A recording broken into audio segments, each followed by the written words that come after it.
મિત્રો, ભારત માતા કી જય, વંદે માતરમ। હું મુકેશ વિશ્વકર્મા પંચાલ આપની વચ્ચે નવા મુદ્દા સાથે આજે પણ ફરીથી ઉપસ્થિત થયો છું। અને સૌ પ્રથમ આજે આખો દેશ ગજાનન ગણપતિનો મહોત્સવ ઉજવે છે।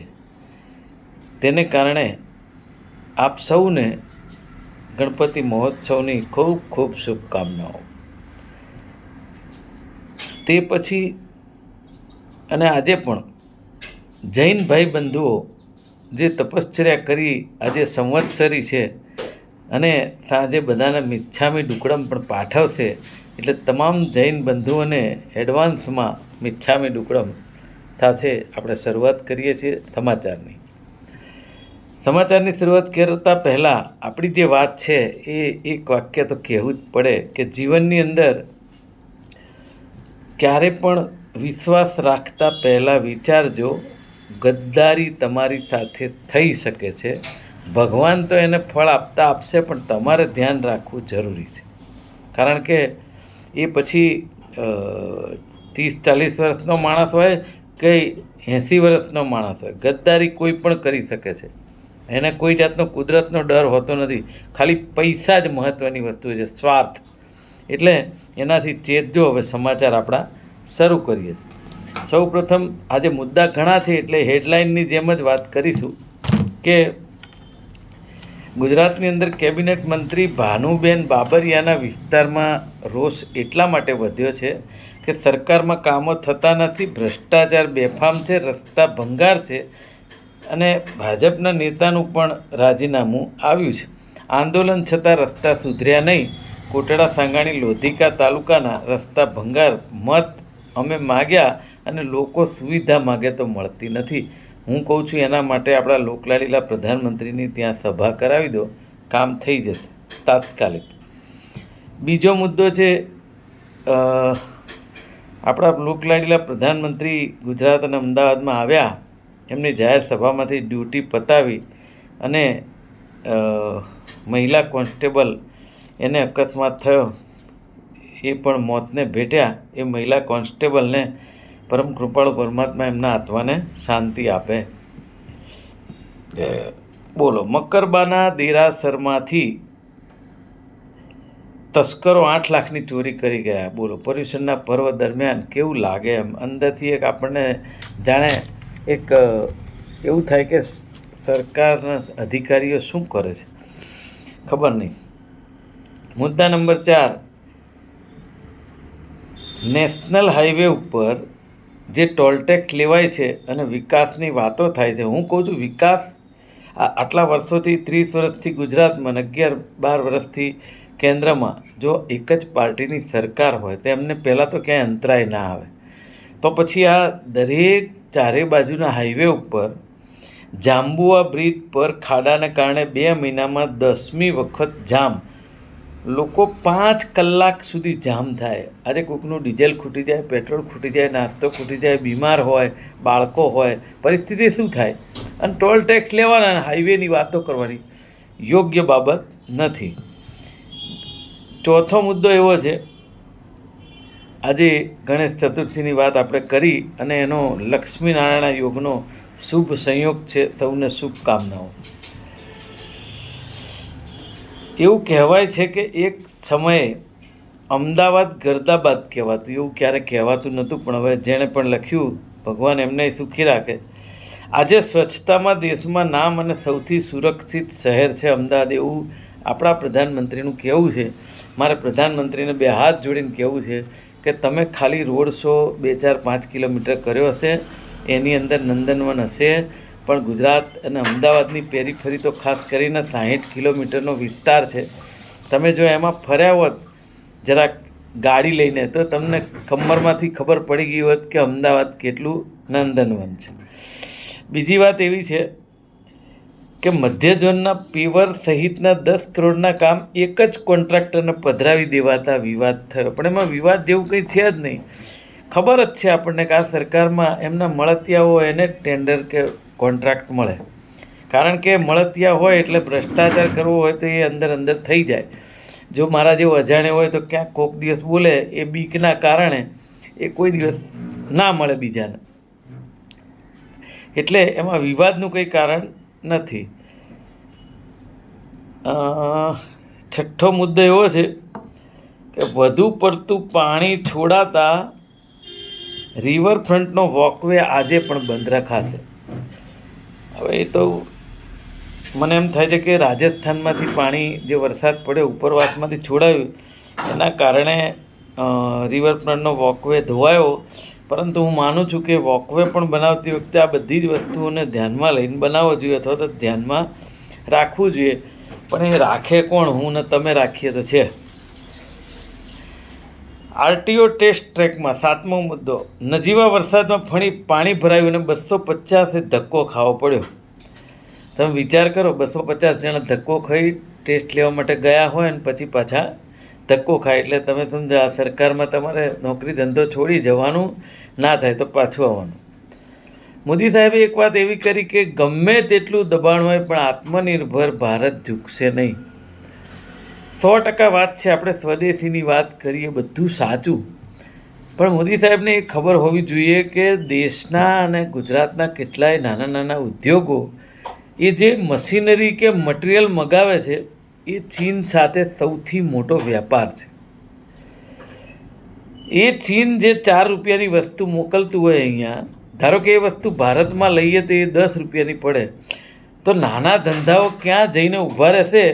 આ વસ્તુ શરૂઆતથી લગભગ છેલ્લા 10 વર્ષથી ચાલે છે, પણ બધી વાતો એવી થાય છે કે પ્રજાને છેલ્લે મરવાનું આવે, નાના નાના ધંધાવાળાને. એ પરિસ્થિતિનું નિર્માણ છે.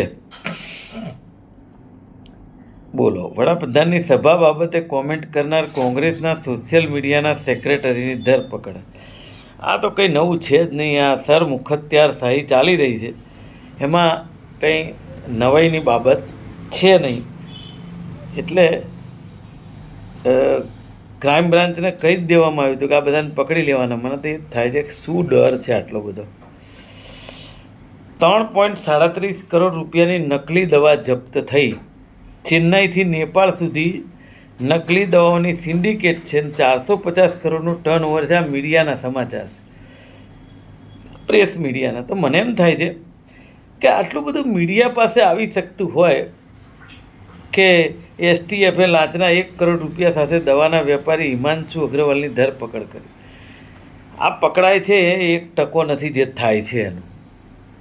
તો નકલી દવાથી મને એમ થાય છે રોજબરોજ અત્યારે તો દવા, કોઈ માણસ એવો નહીં હોય ગુજરાતમાં કે દેશમાં દવા નહીં લેતો હોય. કોઈ આયુર્વેદિક લેતો હોય, કોઈ એલોપેથી લેતો હોય, કોઈ ગમે તે. તો આવા સમયે આ નકલી દવામાં શું? મને એમ થાય બધું નકલી. આજે ફૂડમાં પણ બધું નકલી, ગુણવત્તા વગરનું. માણસને જીવવાનું દોહલું થઈ ગયું એવું નથી લાગતું ગુજરાતમાં? કોઈ સાંભળનાર છે ખરું? નથી. જસ્ટિસ ભટ્ટ સાહેબની બદલીને લઈ ગુજરાતના ન્યાયતંત્રમાં ખળભળાટ. સિસ્ટમ સામે અવાજ ઉઠાવનાર જસ્ટિસ સંદીપ ભટ્ટની આખરે મધ્યપ્રદેશ બદલી. તમે સમજો કે CCTVના હુકમના વિવાદ બાદ અચાનક જ જસ્ટિસ સંદીપ ભટ્ટની બદલી કરાતા વકીલ આલમ, ન્યાયિક વર્તુળમાં આંતરિક રોષની લાગણી. મને એમ થાય છે કે સિસ્ટમની સામે તમે કંઈ બોલી જ ના શકો. એમાં તો આ તો જજ, સ્ટીલ ટુ બી એ દે છે, જજ કહેવાય. હવે તમને ન્યાયપાલિકા ઉપર આપણને ભરોસો છે, આપણી દેશની જનતાને. હવે ન્યાયપાલિકાના જજ જ સરકાર બદલી કરી નાખે એવું થાય છે. ખબર નહીં હવે કેવી રીતે શું થાય છે, કોઈ બોલી ના શકાય. મે બી. છોટા ઉદેપુરમાં આધાર કાર્ડનો મોટો જથ્થો ફેંકી દેવાયો. એટલે આ જે રાહુલજી અભિયાન ચલાવી રહ્યા છે ને વોટ ચોરીનું, આ એનો જ બધો ભાગ છે. જેટલું ડુપ્લિકેશન થાય એટલું કરી અને સત્તા ઉપર રહેવું, આ બધું એનું. છોટા ઉદેપુર તાલુકાના જોજ ગામે સુખી નદીના કિનારા પાસે આધાર કાર્ડનો મોટો જથ્થો ફેંકી દેવામાં આવ્યો. 2018 પછી મ્યુનિસિપલ કોર્પોરેશને અમદાવાદમાં 1700 કરોડથી વધુના રોડ રીસર્ફેસના કામ આપ્યા. એટલે તમે સમજો, અમદાવાદમાં 1700 કરોડથી વધારેના રોડ રિસર્ફેસના કામ હોય તો પછી રોડ બનાવવાના કેટલા કરોડોના કામ હશે વિચારો. અને રોડ રિસર્ફેસનું કામ માટે 1700 કરોડ આપવાની જરૂરત શું કામ પડે? જે લોકો બનાવે છે કોન્ટ્રાક્ટર, એને 5 વર્ષની કે એવી જે કંઈ ખાતરી લેવાતી હોય તેની જવાબદારી આવે છે. પણ એ ના એટલે કરે કોન્ટ્રાક્ટરો, ભાઈ અમે તમને 30-40% તમે આપી દઈએ છીએ, અમે શું લઈએ? 20-34% વધુ ભાવથી વાર્ષિક ટેન્ડરના નામે આરકેસી ઇન્ફ્રાબિલ્ટ સહિતના કોન્ટ્રાક્ટરોને લાણી કરવામાં આવી. એટલે ચૂંટણી ફંડ આપવાના હશે કે અથવા જે કંઈ આપવાના હોય તે, એટલે જ લાણી થાય. એટલે કહેવાનો મતલબ એવો છે કે જે રીતે હાલ પરિસ્થિતિ છે કોઈ સાંભળનારું છે નહીં. અને આપણા લોકલાડીલા પ્રધાનમંત્રી આવીને ગયા, પણ એમને જોડે વાત કોણ કરે? એમ એ બોલે એ જ સાંભળવાનું છે તમારે. બોલો, આ કેવા દાખલા બને છે કે આદિપુરની તોલાણી કોલેજમાં લાંછનરૂપ ઘટના છે. અહીં કેમ બેઠા છો? આચાર્યએ સવાલ કર્યો એટલે વિદ્યાર્થીએ આચાર્યને થપ્પડ મારી દીધી. ખરેખર બહુ ખોટું છે. વિદ્યાર્થીએ સમજવાની જરૂર છે કે શિક્ષક એ ગુરુ છે. ટ્રમ્પે 4 વખત ફોન કર્યા પણ મોદી સાહેબે જવાબ આપ્યો નથી, આવું જર્મન અખબાર કહે છે. હું કહું છું ઝપી જાવ ને, જર્મન અખબાર હોય કે કોઈ બી અખબાર હોય, તમારે શું કરવા આટલી બધી ચર્ચા કરવાની જરૂર નથી. જરૂર શું પડે? આ તકલીફ ભારત દેશની જનતાને પડે છે, કોઈ વહીવટદારોને પડતી નથી.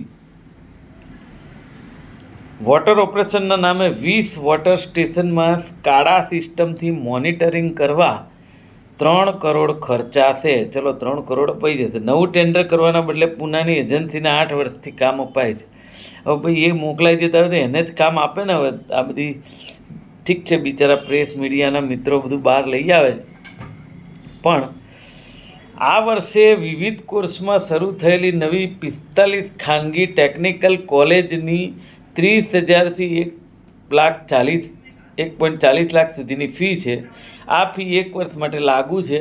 આગામી વર્ષે ફી કમિટીને વિધિવત રીતે નવા ફી સ્ટ્રક્ચર માટે દરખાસ્ત કરવી પડશે. વિચાર તો કરો તમે કે 1,40,000 રૂપિયા ફી 1 વર્ષની.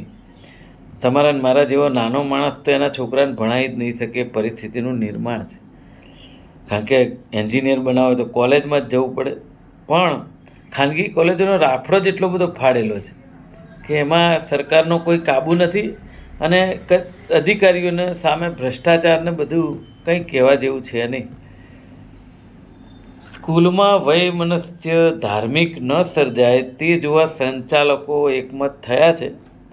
બાળકના વાહનમાં બેસવા સુધીનું ધ્યાન રાખવા અને વર્ગમાં સ્વજન મિત્ર નિમવા સહિતના સૂચન. ધોરણ 10ના વિદ્યાર્થીનીની હત્યા બાદ હવે આ બધા જાગ્યા છે. હું કહું છું આ કાયમી રહેવું જોઈએ. અને ખરેખર સ્કૂલની અંદર પોતાનો બાળક મહેફૂઝ છે એટલે કે સુરક્ષિત છે એવું લાગે એ પ્રકારનું વાતાવરણ દરેક સ્કૂલ કોલેજોએ કરવું જોઈએ. કારણ કે પ્રાઇવેટ સ્કૂલ કોલેજો તો ફી એટલી બધી લે છે કે એમની પાસે અઢળક રૂપિયા છે.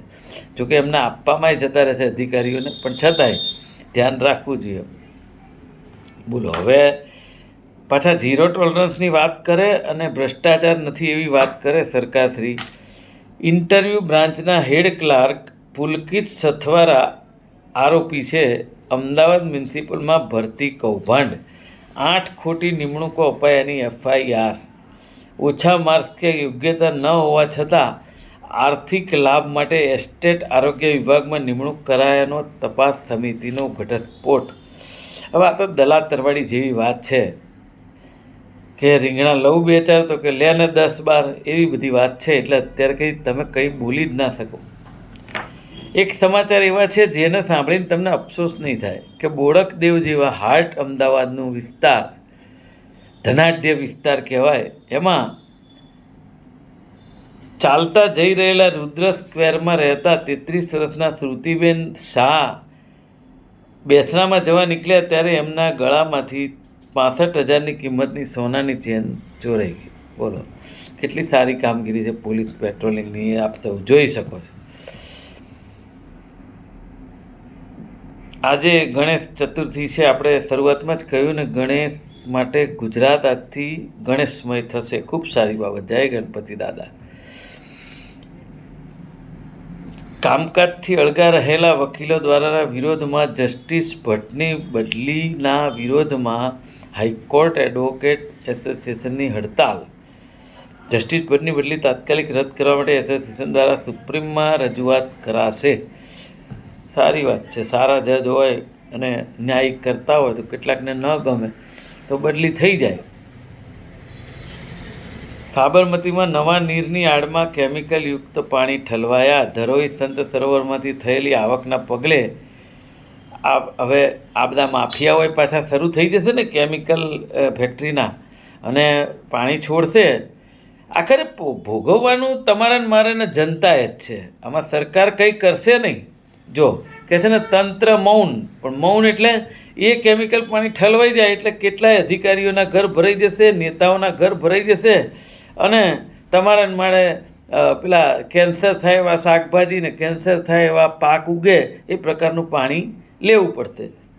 કારણ કે સાબરમતી નદીમાંથી આગળ જાય તો એ સાબરમતીના નદીના પાણી ખેડૂતો વાપરતા હોય ખેતરોમાં, તો એની દશા શું થાય એ આપણે સૌ સારી રીતે જાણીએ છીએ. કેન્સરને નોતરે છે. આજે સંવત્સરી છે. 325થી વધુ ઉપાશ્રયોમાં સામૂહિક પ્રતિક્રમણ છે. જય જિનેન્દ્ર. રવિવારે તપસ્વીઓના પારણા છે, અને આજે સાંજે મિચ્છામી ડુક્કડમ પાઠવશે જૈન ભાઈ બંધુઓ. જય મિચ્છામી ડુક્કડમ. બોલો, આ પાછા સાંભળીને સમાચાર તમને થોડોક મજા આવશે. રોકાણકારોના 122 કરોડ એક વર્ષમાં પરત કરવાની શરતે BZ ગ્રુપના મહાકૌભાંડી ભૂપેન્દ્ર ઝાલાને હાઈકોર્ટમાં જામીન મળી ગયા. હે ભગવાન, એ કોને કેવી રીતે મળશે પૈસા એ બધી તમે હું જાણીએ છીએ, પણ ભાઈને જામીન મળી ગયા. હવે તમારે જે કરવું એ કરજો. સોસાયટીની અરજીમાં કૃષિ સહકાર નાયબ સચિવનો મહત્વનો ચુકાદો. સોસાયટી ચેરમેન સેક્રેટરી વાર્ષિક સભા ના બોલાવે, સભ્યોના અધિકારનું હનન થાય અને સહકારી કાયદા અંતર્ગત ચેરમેન સેક્રેટરીને ગેરલાયક ઠેરવી રિવિઝન અરજી ફગાવાઈ. હવે આ વસ્તુ તો હમણાં જ અમારા સમાજમાં ચૂંટણી થઈ તો એની અંદર એ લોકોએ આજીવન સભ્યોની સામાન્ય સભા બોલાવી જ નથી. કારણ કે સામાન્ય સભા બોલાવે તો આજીવન સભ્યોને 6 વર્ષની જાણકારી આપવી પડે કે તમે શું કર્યું, અને 6 વર્ષમાં નરા કૌભાંડ કર્યા છે એટલે કોઈને બોલવા નહીં દેવાના, ચૂંટણી કરવાની, આજીવન સભ્યોને કંઈ જાણકારી હોય નહીં એટલે મત આપી દે કે મુકેશભાઈ સારા છે ને ફલાણા ભાઈ સારા છે, પણ ખરેખર કોણે શું વહીવટ કર્યો એના લેખાજોખા થાય તો આજીવન સભ્યોને ખબર પડે. પણ હવે આ તો બધું આવું જ ચાલે છે આ દેશની અંદર, અને ચાલતું રહેવાનું. ઠીક છે, આજે બસ આટલું જ. ફરીથી ગજાનન ગણપતિ મહારાજ કી જય, ગણપતિ બાપ્પા મોરિયા. અને પર્યુષણ પર્વ નિમિત્તે, સંવત્સરી નિમિત્તે જૈન ભાઈ બંધુઓને મિચ્છામી ડુક્કડમ સાથે નમસ્કાર. આજે બસ આટલું જ.